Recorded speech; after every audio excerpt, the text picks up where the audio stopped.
Hello बच्चों, let's read the question. The question says in Young's double slit experiment we get 10 fringes in the field of view of monochromatic light of wavelength 4000 angstrom. If we use monochromatic light of wavelength 5000 angstrom, then the number of fringes obtained in the same field of view is. देखिए, सबसे पहले question समझते हैं. अगर हम 4000 angstrom की light use कर रहे हैं YDSC में, तो हमें कितनी फ्रिंज मिल रही है? 10 फ्रिंज किसी पर्टिकुलर लेंथ पे, जिसको बोला गया है फील्ड ऑफ व्यू.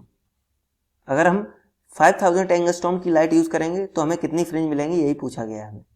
तो हमें बेसिकली यहाँ पे n बताना है. अब हम की कॉन्सेप्ट की बात करें इस क्वेश्चन के लिए, तो हमें यहाँ से की कॉन्सेप्ट क्या पता होना चाहिए कि हमारे नंबर ऑफ फ्रिंजेस क्या होते हैं. Number of fringes, this is total length of field whole divided by fringe width. fringe width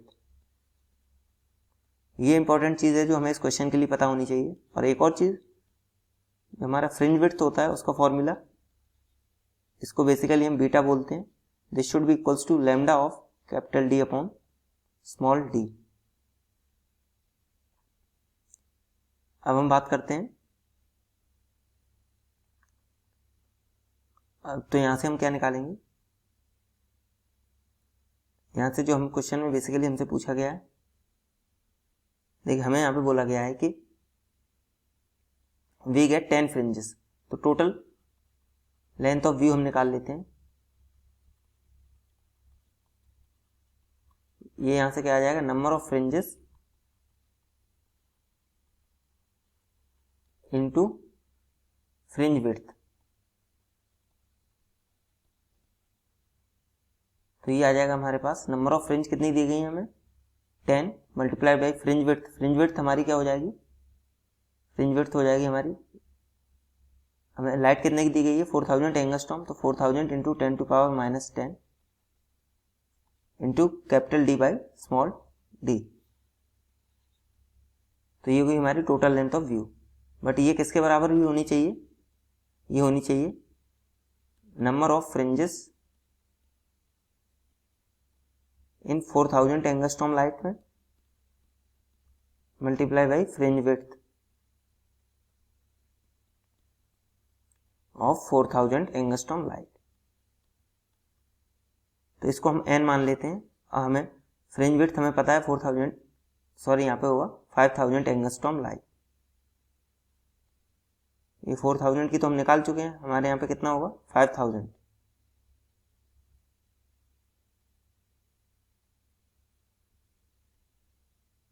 तो हमारी फ्रिंज विड्थ यहाँ से कितनी हो जाएगी हमारे पास? 5000 angstrom, which means 5000 into 10 to power minus 10 into capital D by small d. ये इक्वेशन 1 एंड ये इक्वेशन 2. तो फ्रॉम इक्वेशन, बट हमारी टोटल लेंथ ऑफ व्यू तो दोनों के लिए बराबर है. तो from equation 1 and 2,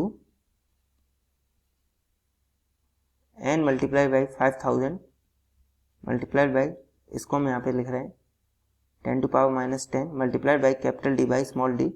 this should be equals to 10 multiply by 4000 multiply by 10 to power minus 10 multiply by capital D by small d.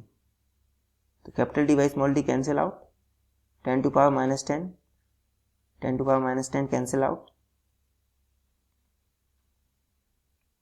तो हमारा यहाँ पे n क्या हो जाएगा? 10 multiplied by 4000 divided by 5000. 0 0 0 cancel, ये 5 से 2 टाइम्स कैंसिल. तो हमारा यहाँ से n कितना आ गया? n is equals to 8. तो टोटल नंबर ऑफ फ्रिंजेस कितनी आ गई? 8. Therefore our correct option will be option A, that is 8. Hope you understood well. Best of luck. Thank you.